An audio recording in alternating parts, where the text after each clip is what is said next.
Do Not Move podcast. This is Chief 316. Kind of a little mobile today, so forgive me. Got JB in the house with us. What's going on, not move? So we didn't want to. We really didn't want to, but we got to unpack it. We got to talk about this L. Got to break it down. Got to let y'all know what we saw. As far as overall, before we go deep diving down a rabbit hole, I got to say, like you, JB, I'm not surprised, but I'm also just upset. So there's a lot more things that this team can do rather than start off slow and shoot themselves in the foot. Off the top of my head, Philly didn't win. We just lost. Yeah, So I agree.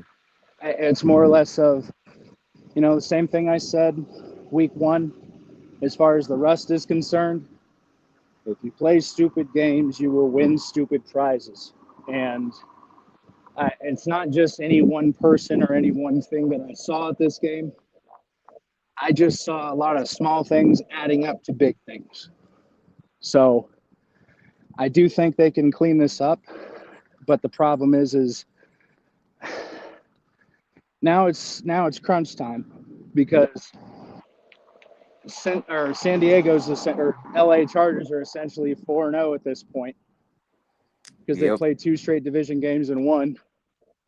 They're playing Denver this week. If they win and beat Denver, which they very well could, you're talking in more or less the Chargers are 6-0. Yep. And that's a whole. Now, there's still a place for us in the playoffs, in my opinion, but you got to start. You got to start now. You got to start fast. So, as far as things I saw overall in this game, I did see some strides made. I saw Tyquan Thornton make some catches. I also saw Yep. Tyquan Thornton be open and by himself with 10 yards of separation, and Mahomes didn't pull the trigger. I don't know why. Can't figure it out. I also saw Kelsey, same thing. He was open a few times. Gray was open a few times. Yep.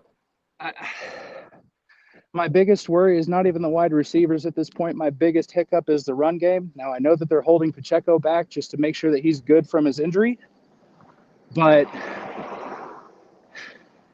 I just feel they're being a little too conservative to me. They don't want to lose him again, and I get that 100%. But my thing is now you got to get them going. Yeah, you got to get him going, and you're running out of options, and you're running out of time as far as rather than letting him ease himself in. Now you're going to have no choice, and that's where things get careless, and honestly, he could get hurt again. Yep. So, one thing I will say this: special teams, Nico Remigio, fire. Like what I'm seeing out of him. Good. So I got to say, the other big issue that I want to see cleaned up is Harrison Butker. Personally, chip shots. Let's see, we can't make a PAT. We're having issues with field goals, but we can still complete a fire drill. Right. I mean, you complete a fire drill, 50-something yard, and then you come on out the next possession and you can't make a PAT. Like, yeah, come on, bro. And it was cool, you know what I mean? But like, come on, man, we gotta get some, if you can do that, be under pressure and pull that through and everything, you gotta be able to make them extra pointers, man. You just have to. I mean, what did my parents always tell me when I was younger and starting to go out when I was a kid? If you're gonna howl with the owls, you got to roo with the rooster.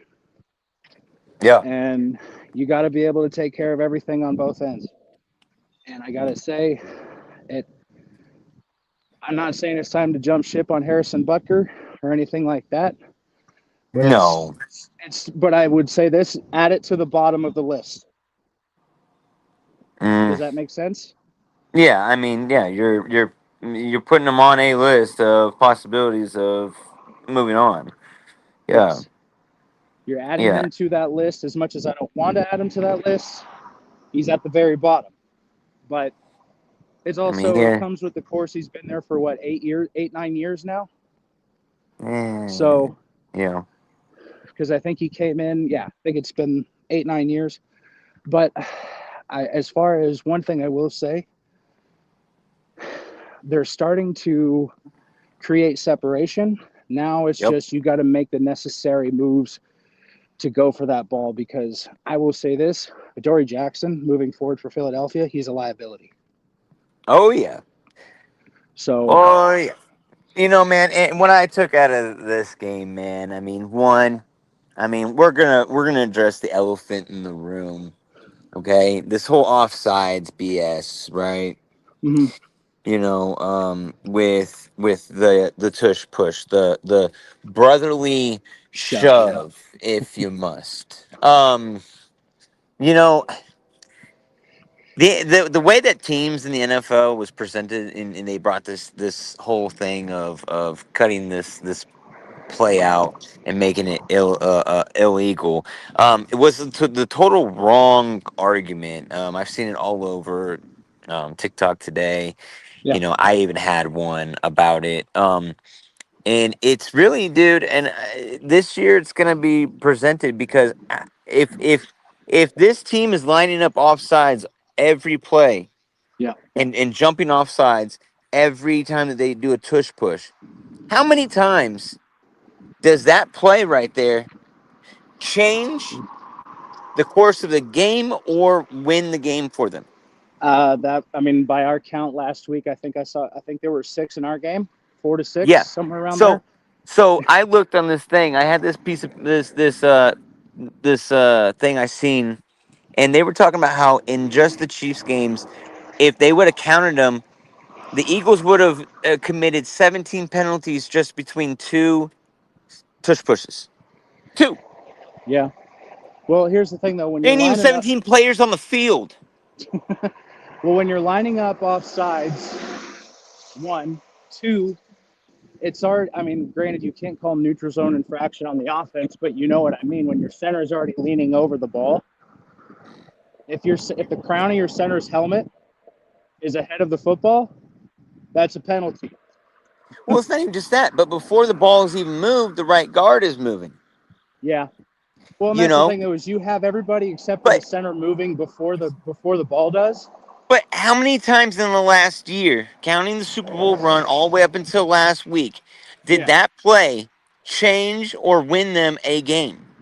Multiple times. How many It's times in those games were they lined up off sides now? How many times in those games did they jump off sides or fall start? yeah. We gotta. That's what the argument is going to be about this tush push now, and I think that's the argument is what's going to end up having something happen about this is because one, either they got to fix it Mhm. because I mean, Philadelphia came out and said that they don't care if they line up off sides; they're going to keep doing it. Yeah. And you know what? I completely respect that and understand it Yeah, because it can't be stopped. But the problem is when you say stuff like that, yeah, that's going to put you in a spot where the oh yeah, refs are going to cover you as much as they cover Jawan Taylor. yep, Like, there's no other way to put yourself around that because Jawan Taylor has been, criticized and critiqued more over the past 3 years alone than probably any other right tackle I've seen in quite some time. absolutely, absolutely. So I'll just say it like this. When you are at the top of the NFL summit, you are scrutinized and criticized more than any other team. So if Philly's ready for it, then by all means. But I guarantee you, just out of spite, refs are going to start throwing flags Oh yeah, because of just the very minute way that they don't like it. They're going to find something. yep. And I can see honestly, because I did the math with you this morning. I think it was roughly 40% of them will be flags.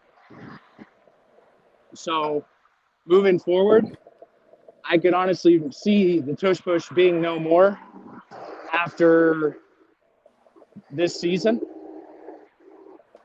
So something very realistic that could happen, which sucks because I actually personally don't mind it.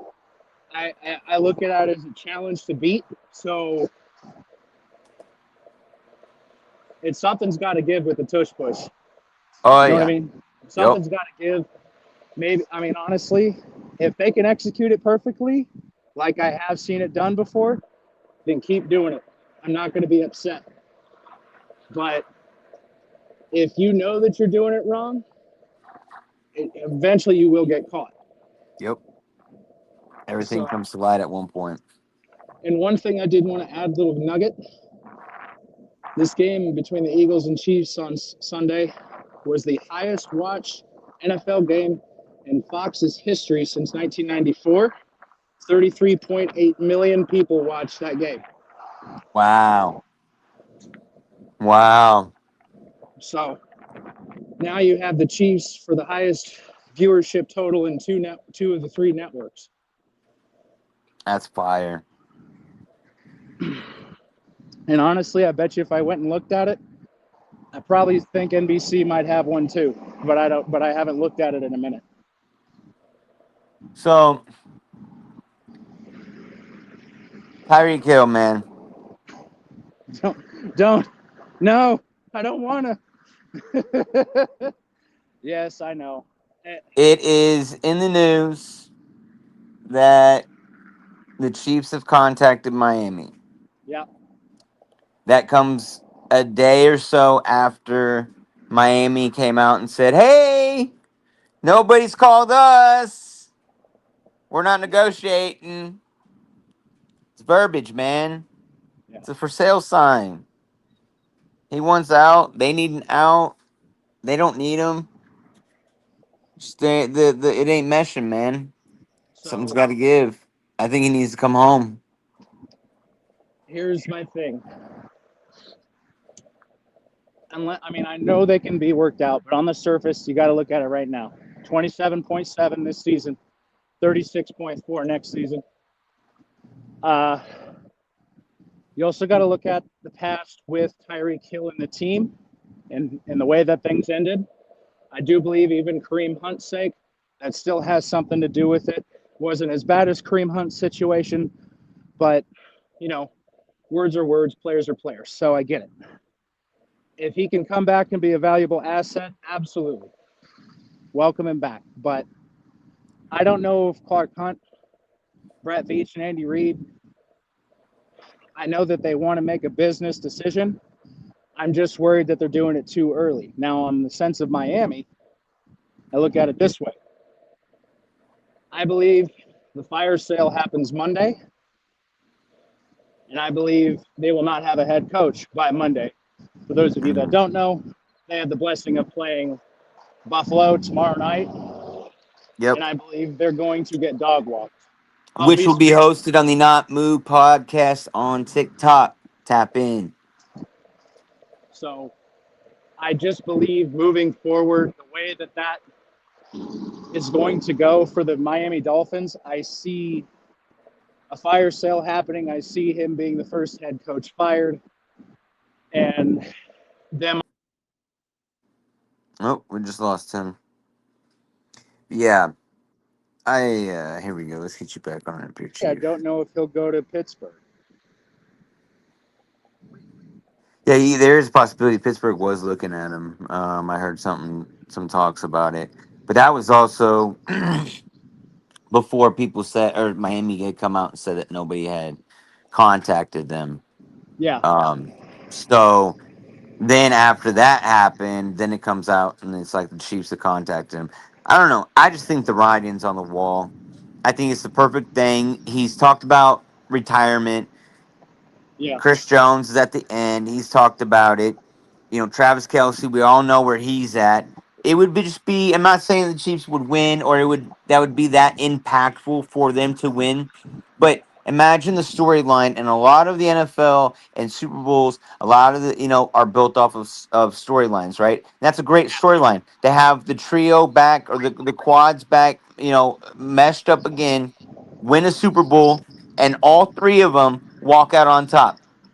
Hill, Jones, Kelsey.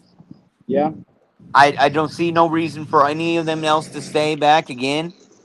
All three of them are at that later part in their career and have expressed feelings towards retirement. I mean, Hill was talking last year about retiring and not coming back this year. Yeah, I mean, I think honestly, the way Hill said it last year at the end of last season, it was more or less based off of pure emotion, the way that game went and the way things crumbled at the end. But Yeah. I just look at it this way: I don't want to trade away my future that's going to ultimately compromise it for one ring. I'd rather have multiple rings than one. And I get the nostalgia, which is why I'm open to it because I'm a big historian. I'm an optimist by nature. But I got to say,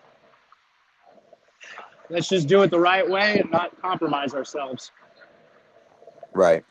Well, I mean, with that also being said, with these two guys, Chris Jones, Travis Kelce, on their way out the next 2 years, if Hill doesn't retire, and we were to obtain him, I mean, there is so that does leave a lot of money on the table just from them two contracts. Even Kelsey's just being removed. Well, with Kelsey's removed, it frees up 36 million. Yeah. So that right there, and that's why I'm saying I, I'd rather go get us some pieces that can honestly help this team long term. I'd rather have a long term gain than a short term because I believe you're running into this next phase of Patrick Mahomes' career Yep. where you're going to start seeing changes with the team, kind of like how the first phase of Brady's career, he had kind of I'm not going to say mediocre, but it was a less than producing offense. Then you transition into the next one with Edelman, Amendola, Moss, Gronk, Hernandez for a little bit of short time. You the way that it changed, I want to see go like that, but we'll have to see. Well, that's also the thing is we don't necessarily we might not be blessed with that time period of being able to wait because Andy Reid is a lot older than Bill Belichick was when he took over the reins and they were on their run in New England. So I mean, you know, I'm not saying that Andy makes it, but I mean we all know we need Andy. Yeah, no, I get that 100%. So it's definitely a different situation, you know. So basically, what I'm saying is if they want to make it and try to make all these runs with Andy, I mean, I agree with you with building for the future, but with Kelsey going out and just being gone, and say we go and take that and we get a Tyreek, right? Say Jones leaves, dude, that opens up another 30 something million, bro. At least, yeah, Yeah, you know what I'm saying. So there's the possibility of having 50 to $80 million just because two people leave, and you got one guy that takes up so much of it, 25% of it. You got three-quarters of it, maybe a little less, to go and build for the future after Reek leaves. You got yeah, Tyreek.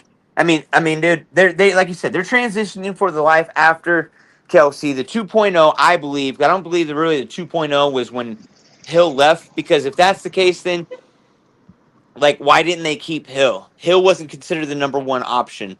That's you know what I mean. It was Kelsey. Kelsey was that guy. Kelsey was the and main targeted guy. Kelsey was the production. He always felt like he was the Batman to or the Robin to his yeah, Batman, right? So, mhm, I mean, he now we can take care of him with Kelsey leaving. We can yeah, also go and make that 2.0 because, like I said, if without Kelsey, I believe that's the 2.0.